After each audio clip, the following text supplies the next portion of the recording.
Yeah, now I showed on the program last night a couple of instances where the President, Joe Biden, seemed a bit confused and not knowing what to say in response to this conviction. But I want to show tonight some straightforward comments he made, some clear comments he made, and he tried to stay above the fracas, if you like, and say that people should rely on the American judicial system. Here's the President. And it's reckless, it's dangerous, it's irresponsible for anyone to say this was rigged just because they don't like the verdict. Yeah, clear warning to Donald Trump and his supporters there for complaining about this verdict, Kristin. The thing that worries me, I suppose, is that on all the evidence and all the interpretation we've had from legal experts, this is the sort of conviction that would not bring a custodial sentence. There would be a fine. You would not go to jail. What will happen if they do sentence Donald Trump to jail? Oh, I mean, the district attorney in this case, Alvin Bragg, has made it very clear that's what they're after. They would love to put Donald Trump in jail, even though, as you mentioned, the typical sort of penalty for this kind of crime is not jail time. But this is what the liberals have been after the whole time. Putting him in jail would be what they would love the most. But hey, even if they don't put him in jail, Chris, this is still a win for them. They have changed the narrative of this election. We are not talking about Joe Biden's abysmal record or the fact that the president of the United States can't even get through a coherent sentence of the English language.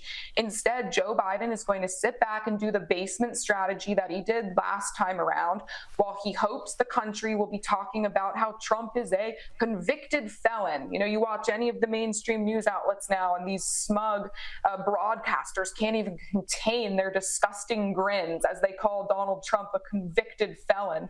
The whole thing is just so infuriating.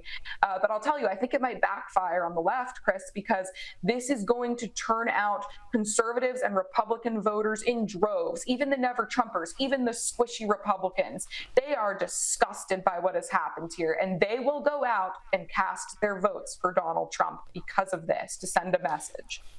Well, let's talk about Joe Biden. As you mentioned, he might want to try and run the basement strategy again. That is, be very, very seldomly in front of the public, in front of the media, not saying much. He's doing that already. I just want to show you and show our viewers this clip from his press secretary, Karine Jean-Pierre, explaining why the president essentially did nothing yesterday.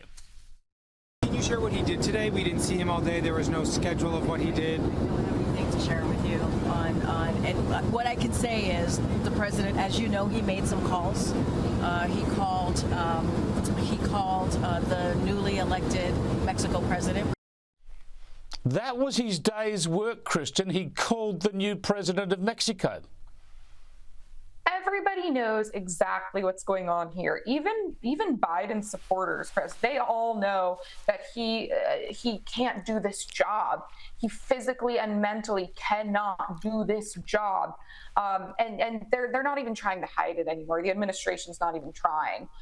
So what they're going to attempt to do instead is, again, just kind of push him away into the basement and point at Donald Trump and say, look at that big, mean, orange, no good, bad man over there. He's an insurrectionist and a domestic terrorist. Go vote against him, because if you don't, democracy is dead. That is the strategy.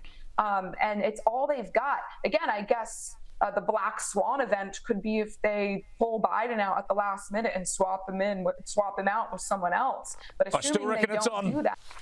I still reckon it's on. We won't know. We won't know till August, but I still reckon that's a play for them. In the meantime, though, Hunter Biden is finally facing some criminal justice over firearms charges, and Joe Biden's put out a statement with his wife. He says that he's the president. He's also a dad to Jill and he love their son, and they're proud of the man he is today. What we know about Hunter Biden, it's hard to be proud of the man he's turned into. But anyway, he's going to face justice. I'm just interested to get a sense from you, Kristin, how much news this is making in the US, and are any people making the connections, not just from this criminal charge, but also all the allegations of Joe Biden's knowledge of Hunter Biden's business interests and the rest of it? Of course, the media is completely ignoring this story about Hunter Biden, as they have been since the last election, since the laptop story was suppressed. And Americans have no idea of the facts surrounding Hunter Biden's lawlessness, or particularly Joe Biden's involvement in it. But I'll tell you, Chris, when you talk to everyday voters and you lay out those facts in ways that are easy to understand, people are horrified by it, especially when you juxtapose it with what's happening to Donald Trump. It is obvious we have a two-tier justice system in this country, and everybody understands that now. Great to talk to you again, Kristin, all over what is a crazy American political system just at the moment. Thank you very much, Chris.